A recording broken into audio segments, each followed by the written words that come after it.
अस्सलाम वालेकुम नाज़रीन, आऊं आहियां मोहम्मद उस्मान मल्ला। सर्वेच न्यूज़ जे सभिनी ॾिसंदड़नि खे भलीकार। बुलेटिन में शामिल कंदासीं हिन वक़्त जी हिकु अहम ख़बर।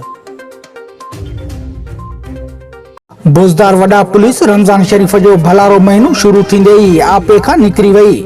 बराड़ी जे ॻोठनि खां बोज़दार वॾा शहर तरफ़ ख़रीदारी लाइ ईंदड़ वेंदड़ माण्हुनि खे मुख़्तलिफ़ बहाना बनाए तंग करे संदन खीसनि ते हथ साफ़ करण लॻे।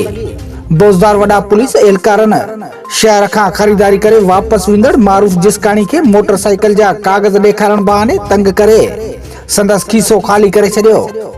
उन सिलसिले में मुतासिर नौजवान साफ़िन आॾो दाहींदे चयो त मां शहर मां सामान वठी वापसि ॻोठ वञी रहियो हुअसि त शाहनवाज़ शहर ऐं ॿियनि मूंखे कागज़ ॾेखारण बहाने रोकियो। कागज़ ॾेखारण बाद हुननि तलाशी वठी खीसे में पयल 3300 रुपया कढी दाबा ॾींदे चयो त ख़ामोशी सां हलियो वञ, न त मंशियात जो केस दाख़िल करे जेल भेड़ो करे छॾींदासीं। उन मौक़े ते मुतासिर IG सिंध DIG सखर खां नोटिस वठी इंसाफ़ फराहम करण जो मुतालबो कयो।